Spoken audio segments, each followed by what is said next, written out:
Shalom warga kerajaan. Senang sekali bisa menyapa saudara pesan gembala pada hari ini, dan kita berada di penghujung bulan April, dan saya berdoa supaya sepanjang bulan April ini Anda menikmati rahmat Tuhan yang luar biasa ya.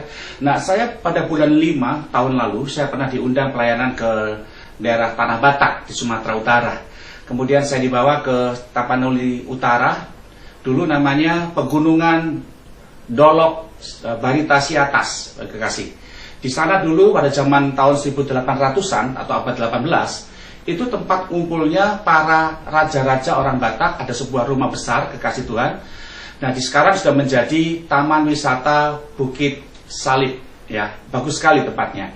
Tapi zaman dulu itu tempat di mana para raja-raja orang Batak dikumpul di sebuah rumah besar, tempat di mana mereka membuat suatu pengadilan, ya, untuk mengadili orang-orang yang berbuat dosa. Apabila mereka berbuat dosa atau salah menurut adat mereka, kepercayaan animisme yang dianut oleh raja-raja Batak pada waktu itu, maka orang itu akan dibunuh pakai pisau, kemudian dagingnya akan disayat-sayat, dipotong-potong, dibagikan kepada para suku-sukunya untuk dimakan.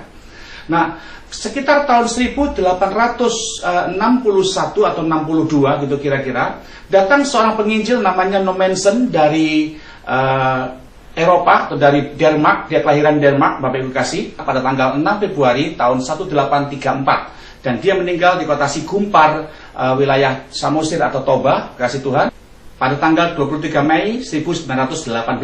Sejak kecil, ya kekasih Tuhan, sampai dia umur 84 tahun meninggal, dia selalu punya kerinduan untuk memberitakan Injil, khususnya pergi ke Tanah Batak atau wilayah Toba atau Samosir. Dan oleh karena pertolongan Tuhan yang ajaib, dia masuk pada tahun 1861 menginjak di Tanah Padang. Dari Padang dia masuk ke daerah Tanah Batak, kekasih Tuhan. Di sana dia memberitakan Injil. Tahu nggak saudara? Dia memberitakan Injil dengan begitu luar biasa, yang mendorong dia untuk memberitakan Injil. Karena apa saudara? Dia merasa sudah ditemukan oleh Tuhan Yesus, dia diselamatkan oleh Tuhan Yesus, dan kasihnya selalu menggebu-gebu supaya kasih dari Tuhan Yesus yang dia alami bisa dia bagikan kepada orang lain. Nah, kekasih Tuhan, Nommensen dengan kesederhanaannya dia menyampaikan kasih Tuhan. Dan sampai hari ini saya berdoa supaya kasih Tuhan yang saudara dapatkan, karena Yesus datang menurut Lukas pasal 19 ayat ke-10, dia datang untuk mencari dan menyelamatkan yang terhilang. Nah, kalau sudah diselamatkan, ada sudah ditemukan oleh Yesus, dan ada beroleh yang namanya jaminan selamat kekal, apa yang harus kita buat? Nommensen adalah satu pribadi yang dari kecil dia memiliki satu rindu untuk melayani Tuhan. Begitu dia merasa diselamatkan dan terpanggil dia melayani Tuhan, yang dia buat adalah satu, dia mengasihi Tuhan. Dia tidak mau kehilangan kasihnya, sekalipun dia sudah harga yang cukup mahal untuk pergi ke Tanah Batak sampai ke Tapanuli Utara memberitakan Injil Yesus, karena kasihnya kepada Tuhan. Hari-hari ini sudah perhatikan baik-baik. Ketika saudara sudah temukan Tuhan menjadi milik kesayangannya, ada satu oknum yang gak suka, namanya iblis sama Tuhan. Dia ingin berusaha membuat Anda jauh dan diambil kembali dari tangan Yesus kembali ke tangannya. Itu sebabnya saya berdoa sebagai pelayan Tuhan, supaya saudara mengerti baik-baik bahwa akhir-akhir ini setiap Allah bergerak untuk mengerjakan proyeknya, untuk mengerjakan visi dan rencananya atas suatu kota atau keluarga saudara, itu selalu saja ada oknum yang gak suka dan ingin menggagalkan itu. Ya, yang dia buat oleh iblis adalah dia ingin membuat kasihmu menjadi tawar. Bagaimana kasih itu menjadi tawar? Gejalanya, satu, malas ibadah. Anda menjadi pribadi yang tidak suka ibadah, kemudian mengurangi jam-jam ibadah, bukan cuma sekedar hari Minggu ibadah Anda kurangin, kemudian nanti hari ibadah tengah minggu Anda kurangin, ibadah eksklusi Anda kurangin, ibadah komsel Anda kurangin, dan itu akibatnya membuat Anda menjadi orang yang nyaman dengan ketidakbiasaan Anda untuk beribadah. Itu yang iblis buat. Jadi kalau Anda punya rasa malas ibadah, Anda cuma merasa berpuas ibadah hari Minggu saja atau setahun sekali pada hari Natal, itu gejala Anda kehilangan kasih Tuhan. Yang kedua adalah Anda malas berdoa. Itu gejalanya.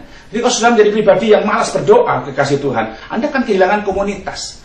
Satu kata kebenaran yang dari bahasa yang dikata diakosune itu punya pengertian begini, right relation, punya hubungan yang benar, punya hubungan yang benar. Jadi kalau sudah menjalin hubungan hanya cuma sekedar KTP Kristen tanpa doa, itu adalah hubungan yang fiktif, itu adalah hubungan yang tidak real, yang ingin iblis adakan dalam diri saudara.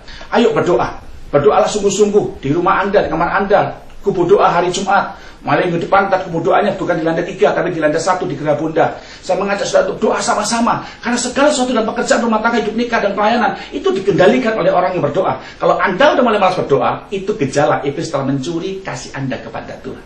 Ya, yang ketiga, Anda jadi pribadi yang tidak akur, tidak kompak, dan mulai curiga dengan sesama. Berakibat kepada apa? Fitnah, sirik, iri, dengki, masuk campur aduk jadi satu jemaat. Itu gejala kalau orang sudah kehilangan kasih Tuhan. Siriknya mulai muncul, irinya mulai muncul, mulai SMS gelap, mulai menjadi pribadi yang tidak suka ketika orang lain diberkati, lalu menjadi penghambat pembangunan, menjadi penghambat sebuah pergerakan Allah. Itu gejala Anda kehilangan kasih Tuhan. Nah, kalau tiga hal ini sudah mulai masuk dalam hidup kita, yuk kita waspada. Datang sama Tuhan secara pribadi, merendahkan diri. Tuhan, temukan aku kembali. Karena ada banyak orang seperti orang anak yang sulung dalam Lukas pasal 15 itu, dia bersama dengan Bapa, tapi tidak merasakan kasih Bapa. Dia merasa Bapaknya jauh, karena nggak punya right relation, nggak punya diakosune yang benar, yaitu kebenaran yang sesungguhnya. Aku berdoa supaya sebagai hamba Allah hari ini, saudara sungguh-sungguh mulai mengkaji kembali. Sudahkah di pertengahan tahun 2016 ini, kasihmu tetap dipertahankan? Kita kembali ke kasih yang mula-mula. Rajinlah ibadah, rajinlah berdoa. Bukan cuma doa makan pagi siang sore, bukan doa mau bangun tidur lagi mau tidur, tapi doa yang ibadah khusus dengan Tuhan. Dan jalilah kekompakan, kasih, saling membuat orang berhasil dengan sesama saudara. Maka hidupmu akan menjadi berkat. Itu kan tertulis dalam hukum Taurat. Hukum yang terutama adalah kasihlah Tuhan Allahmu dengan segenap hatimu, dengan segenap-segenap. Kasih yang kedua, kasihlah sesama manusia seperti engkau mengasihi dirimu sendiri. Saya berdoa sungguh-sungguh jemaat, mohon perhatian sebentar supaya saudara memperhatikan baik-baik. Awasi kasih saudara supaya Anda hidup dalam kebenaran Tuhan pada hari ini sampai Tuhan datang. Tuhan memberkati saudara, baik yang di Bontang maupun GPI Pasar Baru Betania Ministry di Kota Jambi. Doa saya selalu untuk kalian semua. Tuhan memberkati. Selamat mengasihi Tuhan. Haleluya.